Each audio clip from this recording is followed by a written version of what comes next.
Hey folks, Steve here. How you doing? So this morning I am about ready to gather tools and I'm going to head out. This could easily be a handyman job if someone had just called me up and said, hey Spence, this is what I've got, can you come do it? And it would be just a few hours in an afternoon or a morning, really a handyman job.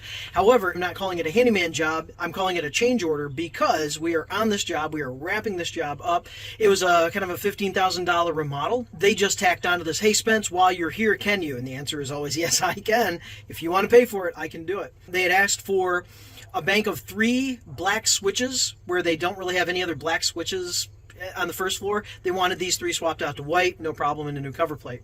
At the top of this set of steps, they have a bank of 4 black switches they wanted swapped out to white. No problem, 7 switches. Oh, and while you're here, could you, well, of course, yes. We have an overhead light in the garage and it is not functioning. Oh, okay, maybe the lights are blown out. No, we don't think it's that. It hasn't worked in years. But on occasion it would work. So, you know, it'd kind of come on, but then it just stopped doing that. Okay, I can do this, no problem. So I'm going to gather tools, get it all loaded up. I don't need to bring the trailer today, so it's just a matter of gathering tools together and then throwing them in the bed of my truck and taking it out. I'll let you kind of hang out with me while I do this. Depending on what's going on, you know, it's just electrical, but I'll show you what I can. Here is the entire job that I am aware of. 3 switches I need to take out, put back, single pole, 4-way, which is a mystery switch. They have no idea what the switch does, and they've been in the house 15 years and they have no idea what it does. So, 4-way switch and a 3-way switch. Top the steps, single pole, 3-way, single pole, I'm pretty sure. And then, depending on what's going on with the garage, I know of 2 switches that control the garage lights that I may have to do something with. Certainly I'm going to have to pull them and check what's going on.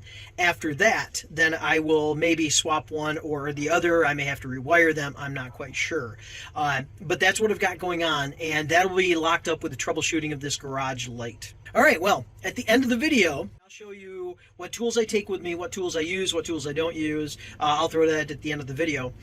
And if you want, go ahead and put some guesses. What do you think this job is going to cost? Because I have to give it a thought myself as far as I have to just look down through my pricing list and see what this job should cost. So what I would say is, hey, why not throw some guesses down in the comments, and at the end of the video I should mention, you know, whatever's going on, and I'll certainly, if I don't mention at the end of the video, I will put it in the description. This job costs this and this is why, you know, with some detail. I'm not going to go into it, you know, I'm not giving you an invoice, but you get the idea. Hey folks, Steve here, how you doing? Hanging out with my Klein tool ET310. It's a circuit detector, and I'm at a panel and I'm trying to figure out a particular circuit, and this is brand new, so I'm just testing this right now. So I went through the instructions down here, and I have my receiver, or my transmitter rather, plugged in upstairs in the garage. I have looked down through the panel, so I have an idea where it's at. And you want to have this unit perpendicular to the breakers like I have it.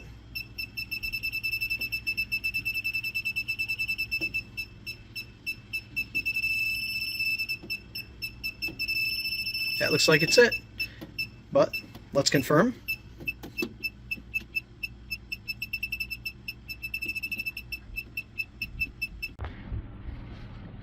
All right, folks. So I'm down here in the basement. One of the homeowners knew I was working down here. The other apparently did not, and so someone shut the light off on me. So this is a good idea to have a secondary source of lighting. If I were working and I had my hand in this panel, right? That would be rather unnerving if you were hip deep in this panel with your hands in there and then someone shut the lights off on you. So anyway, and this predates, as I look around, this predates having an alternate light above, which really should be wired in. If they hired me to do it, I would. But to put a light in up above here. So with this, I did test, and circuit 26 is the circuit that I was looking for as far as just for testing. And I shut it off, went up, everything was off that I anticipated, so yay. I had a different one, and I used that one just fine, but I upgraded. I think Electrician Dustin Stelzer recommended it, and I'm like, ooh, new tool. And it wasn't much money. All right, now I have to figure out the circuit that I really want. And the circuit that I really want is this mysterious old 4-way switch. And it's, I'll show you in a minute. It's a black switch, and you wire it on the top, and on the bottom, the terminals are there, as opposed to on the sides. And they have no idea. They've lived in this house for 15 years, and they have no idea what it goes to. But it's a live switch. It's operational, but we don't know what it controls.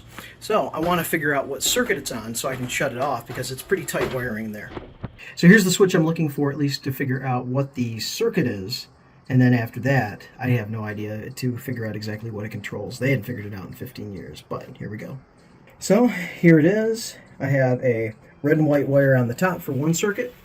And then on the bottom of the switch, I have red and white wire on the bottom that controls from a circuit. And I do know that that red wire there is always hot, so that's incoming power. To this, I'm actually adding grounds. All of these switches that I just pulled out were ungrounded. So I'm adding grounds, and I've grounded it to the box in there. Therefore, I'm trusting it is now safer than it was.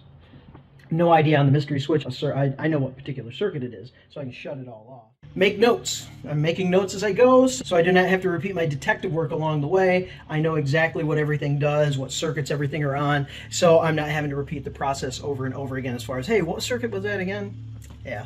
All right, now upstairs. At the top of the steps, I simply have this switch bank. I got lucky in that there actually is already a white cover plate on it, so that's one less trip to the store. I was anticipating that one.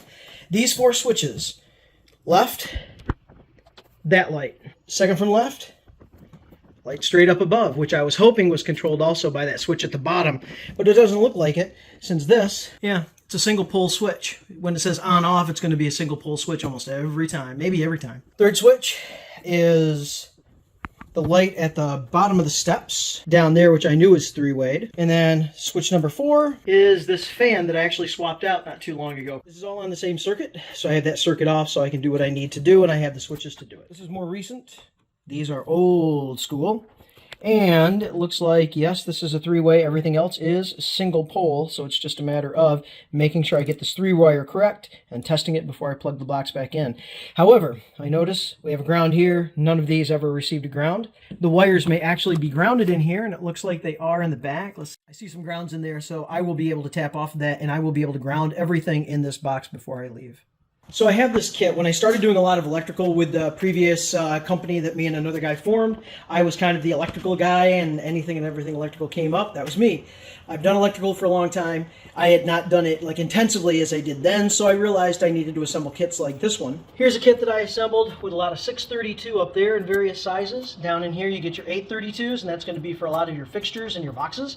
And then down here I have white plate screws, and then here you have ivory and some almond screws, I'm assuming, plate screws. And then here you have other colored plate screws like brass. And today, that kit is very much helping me out. I had a 3-gang toggle plate cover. Toggle switch plate cover. Yeah, I've got that. And it was something I must have opened up and realized, okay, we're going back to a 2-gang, or we need to extend it to a 4-gang. 3-gang couldn't work. So I just set that in my kit. Well, lo and behold, later on, I've lost the screws. So I have the screws here today, so I can use that. And I also had to modify, using the belt sander, I modified the plate to fit into against the trim. So let me show you that. There you go. So I have just a touch of adjustment there, but there you have it. They'll be painting this hallway, so I just have to get the plate cover on. They'll take it off when they go to paint, because there are a lot of touch-ups they have to do. Get these 3 on, test the circuit one more time, leave it on, and then to the garage and the troubleshooting. When you have a problem screw alignment, you know, it's just offset enough to where you can't get the screw to start to bite in and get the threads going. I have this thing here, right there. This is an awl, and basically just has a point, and it's a scratch awl, so you can scratch metal with it. You can do a lot of other things, but you can align things with it, so check this out. Basically, just get that in there, and then one side or the other, get that screw hole aligned, and it's ready to go. I got that tool originally for the hundreds, seemingly, of ceiling fans that I would put up. You get that canopy up there, and you just can't get the threads to exactly line up. There are a lot of points where you need everything to line up on a ceiling fan, and sometimes they just don't, and it's problematic. And you're holding the ceiling fan, and you're trying to run. You need 4 arms to do this, and you only have 2. So this awl, and I would like to have a longer one, but this awl is really, really handy to get everything lined up, because once you get one, typically the others will line up, or certainly they'll line up easier. And I think this thing was like a $15 tool. I was very surprised that it was so much for so little of a tool. You know, it's just, it doesn't do much, you know, it just has a scratch point that can scratch metal. Okay, everything looking good. Everything now has a ground. This one, of course, already had a ground. Everything else is pretty good here. There we go.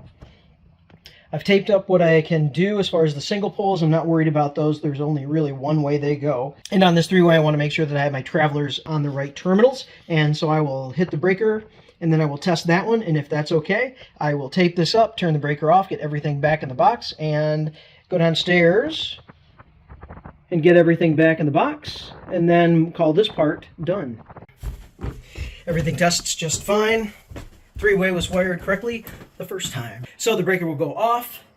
I'll get this switch bank put back together, get that one put back together, get the plates back on, breaker on, test them, everything fine, on to the garage. All right, troubleshooting success. Here is what I've got. I have a three-way switch here for these lights, which haven't functioned in years, according to the homeowner. That three-way switch right there, both of them, of course. And the mystery switch. Had to do something. And the mystery switch. Mystery switch is a four-way in between these two. So figured that out fairly early on. It's all on circuit 24, and that was 24, so that made sense. I had continuous power to one three-way and no power to the other three-way. That was clue number 2.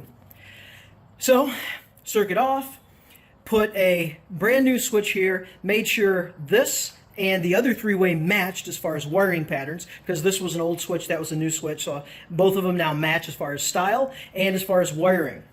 Then it was a matter of the four-way. Is the four-way wired correctly? And it was not. And that's why these lights didn't work for years. Someone came in probably, and my assumption is, put that switch in. And depending on what someone had done with the other switch, it functioned like a master switch. In one particular position, it would work. And then in another position, it wouldn't. However, this switch over here had a loose screw. So therefore, and these were not wired together. These were not wired the same. And with that having a loose screw, it was, you know, basically I went over here to actually play around with this. As I jiggled it, I finally, because I had accidentally the right switch combination on, that as I jiggled this one, because I was going to just start testing and figure out if this was indeed circuit 24 without just shutting off a bunch of circuits. And all of a sudden I heard a little bit of a spark, and this light came on. I'm like, ho, ho, ho, clue number 0. And that got me on all the way through. So I had to rewire the four-way switch, and I put that in just a moment ago, but I simply matched what they had done on their four-way switch, assuming that if theirs worked, mine would work. But I didn't. And so I had to go, and I basically had to switch my travelers. I had the line coming in, and its traveler, and I had them on opposite terminals, and I need to have them on the parallel terminals, and so therefore then I switched the other. You know, it was literally just 2 terminals. I just had to switch them. Got those all screwed in. These were already done because they matched. Everything is working as intended. And so it doesn't matter where you're at, on, off, or it's on here and you turned it off there, you can turn it on here, you can turn it off there, and so on. So, yay! I really, really like when troubleshooting results in a positive, successful conclusion.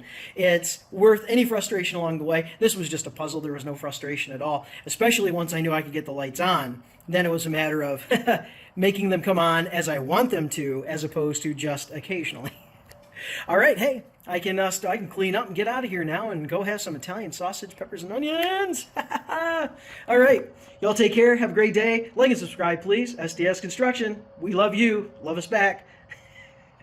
I'm goofing, man. I'm not goofing. Love you. Yeah, okay. Hey, appropriately. All right. So community love here. But otherwise, if you would like to subscribe, you're helping the channel grow. Really appreciate that. Free to you. Helps me out a tremendous amount. Other than that, I would ask you to have a great day because I know you deserve it. And I am going to hopefully see you on the next, or hopefully you will see me on the next video, because until this becomes a two-way thing, then you're just going to have to see me. And let me know if you have a channel. I'll come out and watch it. Hey, talk to you later. Bye.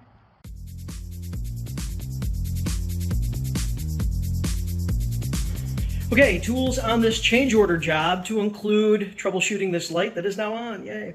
Here's everything that I used and everything that I brought, and I'll point out what I brought and didn't use. So here we go. What I used that furniture blanket as a drop, so if I dropped a tool on the floor, I didn't break a tile or mar their floor. I used a little bit of wire for mostly creating grounds. I have my screw kit that has all kinds of screws in there. Primarily, though, I just needed white plate, cover plate screws. I needed several 3-ways, one 4-way, and several single pull switches to make all that magic happen. Glasses, because my eyesight's going. Headlamp, and that headlamp really goes well on a hat, so I wear a hat. Testers, various testers. I didn't need the multimeter today, but I did need this 110-220, and I used this circuit finder right here, which includes the transmitter, the detector, and this transitions from a plug into just attaching to bare wires with alligator clips. And it was a new tool, so I used the instructions to make sure that I was using it correctly, and it functioned perfectly, as expected. Electrical tools, strippers, needle nose, linesmans, and all for screw alignment. And then I have my 11-in-1 Klein. Primarily, I used it for the number 2 Robbie, or the number 1 Robbie, square drive, Robertson. And then I have my 6-in-1. I made plenty of notes, and so there's my pad and pen and electrical tape. Now, all the electrical stuff came out of either my electrical belt or my Klein backpack. I had some power tools, but primarily I just needed that screw gun and really didn't need it, but I used it, and also I used, in one case, both of those flashlights. Over here, to modify that cover plate, which was a plastic cover plate, I used this belt sander and just belt sanded it down. Now to make a line to belt sand to, I used these tools, which was the square. I had to take one measurement, pencil to mark it. That all came out of my standard carpentry belt there. And all of these tools allowed me to modify one cover plate so it fit against trim correctly. And at the beginning of the job and at the end of the job, coffee. Now to get all of this stuff here, either it went in that belt, this backpack, that belt, or if it was a loose tool, it came with me in that medium-sized DeWalt bag. If it's not in this forward line here, if it's still in the belts or the backpack, I didn't use it, but those are just my extra tools. And I brought an 8-foot step in case I needed to get up there and inspect the light specifically and its wiring. Turns out that I didn't need to. All right, there you go. That's exactly what I used today to make the magic happen. Everything was pretty integral. I didn't have much that, other than the 8-foot ladder, everything else was easy to bring, and if I didn't use it, I didn't use it. But if I didn't use it, it either stayed in my electrical belt, because today was exclusively electrical, so it stayed in my belt, didn't come out, and it stayed in my backpack, didn't come out.